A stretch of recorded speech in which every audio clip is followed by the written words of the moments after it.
भक्तिधाम में आप सभी का स्वागत है। आज की यह चमत्कारी कहानी जगन्नाथ जी की ऐसी अद्भुत लीला है जिसे सुनकर आपकी आंखें नम हो जाएंगी। बहुत समय पहले पुरी में एक गरीब बूढ़ा भक्त रहता था, हरिदास। उसकी एक ही इच्छा थी कि मरने से पहले वह एक बार भगवान जगन्नाथ के हाथों से महाप्रसाद पाए। लेकिन वह इतना गरीब था कि मंदिर तक जाने के लिए भी उसके पास पैसे नहीं थे। हर दिन वह अपने छोटे से घर में बैठकर आंसू भरी आंखों से कहता, प्रभु, सब आपके दरबार में आते हैं, क्या मैं इतना दूर हूँ कि आप मेरी सुन नहीं सकते। गांव वाले उसका मजाक उड़ाते।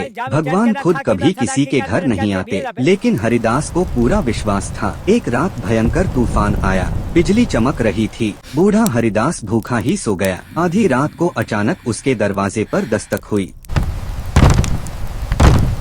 हरिदास ने कांपते हाथों से दरवाजा खोला। बाहर एक सांवला छोटा बालक खड़ा था। उसके हाथ में मिट्टी का बर्तन था और चेहरे पर प्यारी मुस्कान। बालक बोला, बाबा, आपके लिए महाप्रसाद लाया हूँ। हरिदास हैरान रह गया। उसने पूछा, इतनी रात को बेटा, कौन हो तुम? बालक मुस्कुराया, जिसे तुम रोज बुलाते हो। इतना कहकर उसने बर्तन हरिदास के हाथ में दे दिया। जैसे ही हरिदास ने प्रसाद खाया, उसकी आंखों से आंसू बहने लगे। उसे ऐसा लगा जैसे पूरे घर में चंदन और फूलों की खुशबू फैल गई हो। वह तुरंत बाहर भागा, लेकिन वहाँ कोई नहीं था। सिर्फ बारिश के पानी में छोटे छोटे पैरों के निशान बने थे, जो थोड़ी दूर जाकर अचानक गायब हो गए। अगली सुबह मंदिर के पुजारी पूरे गाँव में परेशान घूम रहे थे। वे चिल्ला रहे थे, भगवान जगन्नाथ का महाप्रसाद वाला बर्तन गायब हो गया। यह सुनते ही हरिदास के हाथ कांपने लगे। उसने वही बर्तन पुजारी को दिखाया।